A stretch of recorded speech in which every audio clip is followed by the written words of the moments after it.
Welcome to the Empowering Tomorrow's Automotive Software Podcast, brought to you by ETAS, a single source of cutting-edge software and hardware solutions that make automotive embedded systems safe, smart, secure, and sustainable. Each episode, we'll be joined by ETAS and industry experts to discuss how electrification, automation, and connectivity are impacting the automotive industry. Now, sit back and enjoy the discussion. Welcome, everybody, to another episode of ETAS's Empowering Tomorrow's Automotive Software.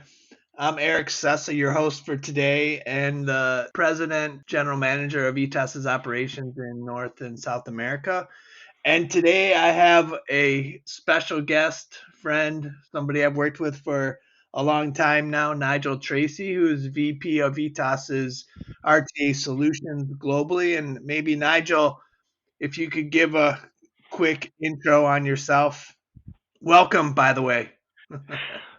Thanks, Eric. No, it's great to be here. So yeah, let me give a quick introduction. So as you said, I'm responsible at ETAS for the RTA Solutions Group. The RTA Solutions Group is the part of ETAS that does the embedded production platform software that empowers more than 3 billion ECUs on the road today. So career-wise at ETAS, I started off in software development. I've been at ETAS now for 20 years. I started as a software engineer, moved into product management, but I've always had a fascination for deeply embedded software that goes into devices you can touch and use. So that's what's always driven me. So RTA Solutions is a natural home for me. Yeah, and I think, I mean, you and I talk a lot about the current state of the industry and the direction and what the industry needs. And I think both of us agree there's a lot of change happening right now, and it's a lot of fun to be in the middle of it. But I think there's a lot of buzzwords going around, SDV being one of them. You know, let's talk a little bit about what SDV means. I mean, to me, we're talking about a couple of things. The first being able to, rapidly respond to potential safety issues. And then second, and a big part of it for sure, is enabling new business models through software. Certainly, I think interested in your take on it, and I think the audience would be as well. So what's your take on the whole SDV world right now? Yeah, I think, as you said, Eric, I mean, I think the automotive industry is in its biggest period of transition probably ever. I mean, the last time there was a similarly big transition would have been in the late 1990s when multiplex buses were first introduced and the control units of cars started to get connected, and that drove the massive growth of ECUs that we see in the cars today. Now, with this change coming with software-defined car, I think you captured it quite well. It's obviously about allowing software to define the functionality of the car and changing the landscape for the driver to be much more like we're used to with other consumer electronic devices, our smartphones, our IT equipment, where the day you get your device is basically the worst that device is ever going to be, because it's constantly updated with new capabilities, features, and through software, which is exactly the opposite to how we've experienced cars for the last 100 years. Yeah, right. Basically, the day you take them is the worst, is the best it's ever going to be, because all it does from that point onwards is get older. I think one of the interesting things in this transition is it's adding on top of what we have. I think it's important to realize it's not changing what we have. We still need to build the same things into cars we do today to control the hydromechanical electrical system. So we still need the safe braking systems. We still need to manage the battery to power the engine. But what we're adding now is a connectivity and decision-making layer on top that enables a lot of capabilities that can be updated over the lifetime of the vehicle. So how does in your mind, obviously being an expert in this area, like how do you see software, or maybe even the software architecture, changing to enable what the industry is moving towards? Yeah, so what I see and what I think we're moving towards is to add a kind of centralized or zonal based layer on top of what exists in the car today. And of course, what exists in the car will adapt to that. There'll be some advantages to optimize it, but largely we're talking about adding another layer into the EE architecture of the car to enable this centralized control, centralized decision making, and connectivity to enable these kind of richer, more immersive, more personalized features and capabilities in the car to be realized in a way that's not possible if you've got to distribute that behavior across 10 ECUs in the car being developed probably by multiple different companies. It's too hard to coordinate there, and consequently means you can't then update it over the lifetime. This centralized approach that'll get added, I think, gives that capability to then bring in these features and constantly update them. The challenge, of course, will be to bring those two worlds together, because we still in automotive will face the challenges that the systems we build are highly safety critical and have very, very long product life cycles. And that's a challenge other industries didn't have to face as they moved to software driven. So the IT industry, typically doesn't face 20-year life cycles. Right. And nor the mobile phone industry. Yeah, and certainly the mobile phone's not killing anyone. So safety's not anywhere like the same level of concern. So obviously, being responsible for RTA solutions, you're in the middle of because I see the software is changing, right? But so will obviously require the tool chains that support and enable the software to be developed will change. And how do you see this? Where do you see the industry going here? I think as you're highlighting there, the tools and the way we build the software will have to change to fit this new paradigm. So the challenge is you've got the kind of application mobile space where we're used to being able to develop and deploy software within minutes, hours, or maximum days. And you've got the embedded world of safety critical automotive cases where we're used to develop and deploy software where it takes months and months before you can make a software release. And bringing those two together is really the challenge so that you can keep updating the vehicle. What we've already seen is that means more and more the software build process is moving to a CI/CD, a continuous development, continuous integration pipeline-based approach, meaning that the interactive use of our tools becomes an important part in the early development process. But as the software matures, it becomes a much lesser use case. Everything is running headless, not interactive, in a cloud-based build environment, so that you can build and deploy and test the software much more automatically and much more frequently. So from your experience with dealing with customers, what sort of software turn times are they looking for? So you mentioned, like, in today's world, let's say today's world being the past decade, we've been on a pretty lengthy development cycle, right? And I think what we're talking about is an order of magnitude shorter development cycle. What do you see as the expectations from the customer here? So first, exactly that customers are expecting things to be more automated, less interactive, and go faster. So for us, what that does mean is to move all of our configuration and code generation tools that are part of our platform software, to move them to headless versions that can run from the command line, that can run under Linux, not just interactively on a Windows PC, so that they can be put in these build pipelines. And that's helping then customers speed things up. What's also important is I think you need some architectural support as well, though, because actually you don't want the safety stuff to go fast. You don't want to release stuff that people's lives depend several times an hour or several times a day. You want to know that stuff's really safe. Therefore, architecturally, you need the ability to go fast in a certain domain with knowing that it's not going to impact the safety of the overall system.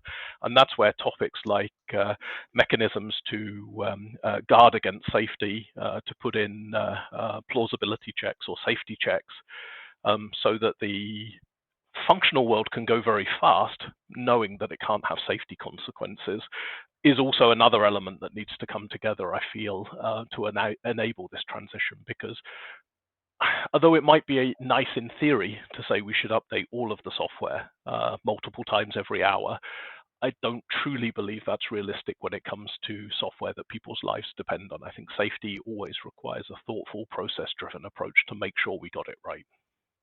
Yeah, agreed.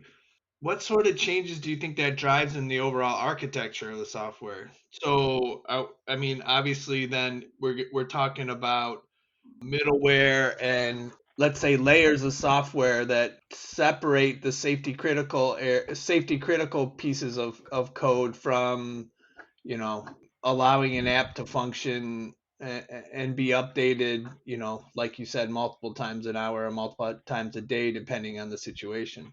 Yeah, so what we're seeing is that you're very likely to need two different kinds of platform software or middleware to support those two different worlds. So in the safety critical hard real time, you're driving the real hardware, so you're interacting with hydromechanical systems. You need a kind of middleware that we've had for the last 15 years with AUTOSAR Classic, something that is very statically configured, very predictable, low in resource usage, so you can hit the real-time requirements that you have in such systems. But as a consequence, those systems are hard to change freely and rapidly. So consequently, you see the AUTOSAR committee introduced an additional standard, the AUTOSAR Adaptive standard, to have something that is much more designed to support dynamic software, something that is all set up and programmed via its APIs and can be developed more effectively and more efficiently in terms of turnaround times. And I think what you see is you need to have those different kinds of middleware for those different domains in the architecture. And then the important thing is, how do you bring them together to make sure a possible failure, a possible bug in the adaptive domain can't spill over and cause a safety impact for the vehicle by causing some problems in the classic domain. So I think that's the trick, is how to bring those two worlds together, and that's the challenge that we still need to work through. So you mentioned adaptive. It seems like adaptive is following a similar path to classic, where there's maybe, I would say, slow adoption, and then it took maybe a decade, right, for people to get on the adaptive class. I mean, the AUTOSAR Classic train, and it seems we're following maybe a similar approach with adaptive. But I mean, what do you think? I mean, having been around in this area for so long, I have to say it does feel kind of familiar and very similar. Yeah, right. I mean, the benefit of 2020 hindsight will tell us in a few years' time, but right now it feels like AUTOSAR Classic did. So at the very beginning, when the industry came together to define AUTOSAR Classic, there was bold ambitions to define a spec, to have solutions created that meet that spec, and that they would be on the road in production within a few years. But realistically, it took until version 3.2 or version 4 of the specifications until anyone really put it in vehicles and put those vehicles on the road in any meaningful way. And adaptive is definitely following a similar profile. So it's been worked on the last several years, but really it's not widely deployed on the road yet. But probably we're on the cusp of that, introducing the version 3, the version 4 of the specifications. That will probably be the tipping point, and then we start to see the adoption coming in 25, 26, I would say. So go back a couple of years, everyone was predicting to be in production with AUTOSAR Adaptive this year and next year. In reality, we're a couple of years behind that, I would say. But I would say it's definitely too early to say it's not going to succeed, because we learned that lesson with AUTOSAR Classic. Right. Can we guarantee it will succeed? Well, we need a couple of years, then we can look back and say. Yeah, I think people got caught in when Classic rapidly became real. You know what I mean? Yes, absolutely. I think a lot of people at exactly that point were thinking, oh, it's not going to make it, it's going to die as a standard. Right, exactly. And then within 18 months, it was everywhere. And everyone and you had to have a solution. Yeah, exactly. And I think that's where we are with adaptive right now. Now, obviously, in the adaptive space, there are also other approaches, other solutions. I mean, Adaptive is much more typical of higher end middlewares that you would see based on C++ and more dynamic programming environments. So there are maybe more alternatives out there than there were in the classic domain, but still, whatever you build there has to connect to the rest of the vehicle. It needs to support diagnostics. It needs to get its data from the rest of the car. That's something that AUTOSAR Adaptive definitely has an attractive solution for. So even if the scope of AUTOSAR Adaptive changes in future, I believe elements of it are mandatory anyway, because you still need to get the signals out of the rest of the car, and they are all going to be in an AUTOSAR Classic environment. Yeah.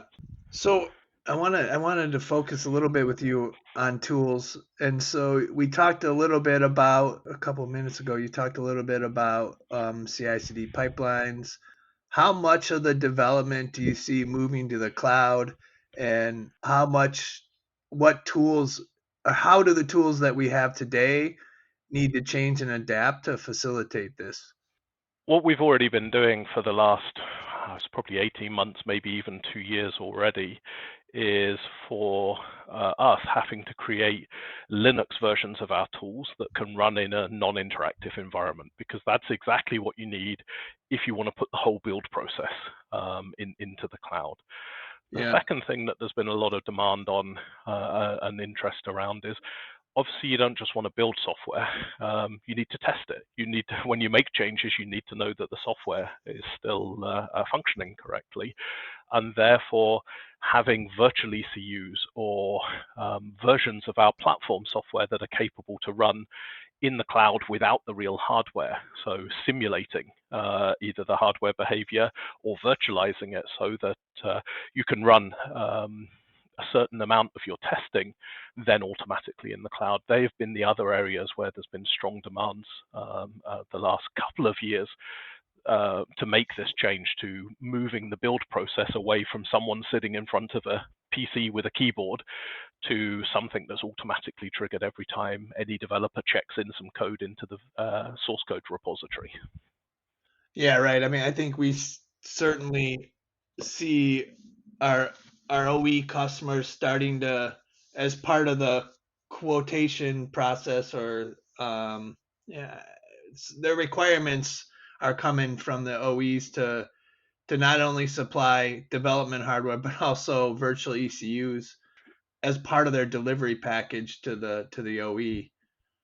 Yeah, absolutely. And I think what's important to understand here or have clear is that a virtual ECU is not equal to a virtual ECU. There are many different kinds, and it depends on the properties that you want to test, what you need to enable that. So if you simply want to test communication with signals arriving in on a network interface, then you only need to virtualize the microcontroller abstraction layer of the AUTOSAR Classic stack and have some way to stimulate it with virtual CAN frames and other virtual network frames. But if what you want to test is the real-time behavior of the system, well, then you need maybe a complete simulation of the processor itself. So you've got two ends of the spectrum where you're just looking at functionality to your testing performance and hardware interaction. And each of those need very different solutions. And they're very different solutions because actually their complexity and also their performance is radically different. So something that's doing a lightweight virtualization can run maybe an order of magnitude faster than real time. So you can do your test very rapidly. But if you want to simulate hardware effects, it's probably running an order of magnitude slower than real time. Yeah, exactly. But I mean, there's huge benefits even to, I mean, just think about where you start to put all the OEMs start to put together their their system together. Most of the integration issues are around communication. So just being able to virtualize the communication of the whole system has a huge impact on, let's say, quickening the integration process, I would think. Yeah, absolutely. I mean, a lot of the complexity for the OEMs is all about integration, and of course there are some complexities around end-to-end real-time behavior and performance, but by far the majority of the kind of issues that you're finding, especially in the early phases of integration, are just simply misunderstandings of the communication. So one of the ECUs thinks this is vehicle speed in miles an hour with a resolution down to the nearest half a mile an hour, and another ECU thinks it's in kilometers an hour to the nearest tenth of a kilometer an hour. And they're exchanging that data and not realizing that they have a different understanding of the physical quantity of the signal. Those are the kind of things for which you only need the signal exchange to be simulated. But these are things that are easily done in the virtual space. Absolutely. These are things that you should never get to hardware before you find these problems, because hardware is complex to set up to find these kind of basic problems. Well, Nigel, I always enjoy chatting with you, but any words of wisdom for the audience on tools and how the tools will be changing to support the needs of the industry to enable the new business models of the software-defined vehicle? I mean, I think as we've discussed, one of the biggest changes that we're seeing is everything that is an interactive tool today probably needs an offline headless version of it that can be put in some kind of automation framework. Yeah. So that is starting to become a base requirement for all of the tools that are involved in getting to the production software. There's then also another class of tools that we haven't touched on so far, which is how do you bridge the car to the cloud, and that brings in another set of tools and deployment complexities as well.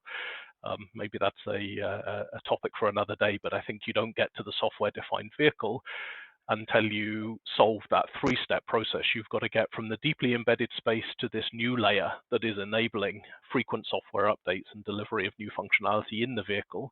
And you've got a bridge between the vehicle and functions that can be deployed in back-end infrastructure on the internet. And there's a whole additional class of tools to take care of there as well. Yeah, you're talking about the next generation of over-the-air updates. Over-the-air updates and even distributed functionality. So, I mean, to give one very quick concrete example here, at the minute, we all have maps and navigation systems in our cars. Cars are very good sensors. You could easily, with some back-end services connected to the deeply embedded ABS system in the car, create a friction map of the world, which would make driving much safer, because then you would know what is a safe speed to take each corner. Because if when a car is driving around that corner, the ABS system notice there's some ice and the wheels are slipping, that can go up to the cloud and update a friction map that can be available to all the other vehicles on the road. Yeah, and that's the kind of thing not possible to do without that end-to-end, from the deeply embedded to the back-end infrastructure. Yeah, the possibilities are endless almost. Absolutely. I think as we found in the mobile space with the app ecosystems, actually we can't yet imagine what would be possible, because we first just need to unlock it, and then creativity takes off. And who knew we needed all these apps for our phones 20 years ago? Right. I thought I just wanted to make a phone call. Which is the only thing you don't do on your phone now, right? Yeah, I know. Well, great, Nigel. Thanks for the time. Thanks to everybody for listening, and tune in next time, and maybe we'll be talking about over-the-air updates or something like that. There's a lot of interesting topics. Great. Thanks. My pleasure, Eric. Thanks. Good to talk to you. Thank you for joining this episode of the Empowering Tomorrow's Automotive Software podcast. Please leave a comment or review with your feedback or what you'd like to hear in future episodes. To learn more about automotive embedded systems and ETAS's capabilities, visit our website at ETAS. That's ETAS.com.